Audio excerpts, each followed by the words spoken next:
So now we're going to take a look at the activity mode.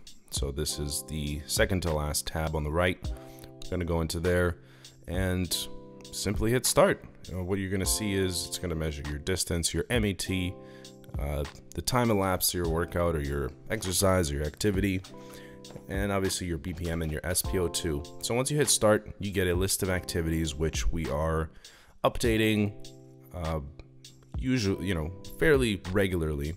And the list is small right now, but there is an update that will have a little bit more activities there. So let's say I want to go play a round of golf.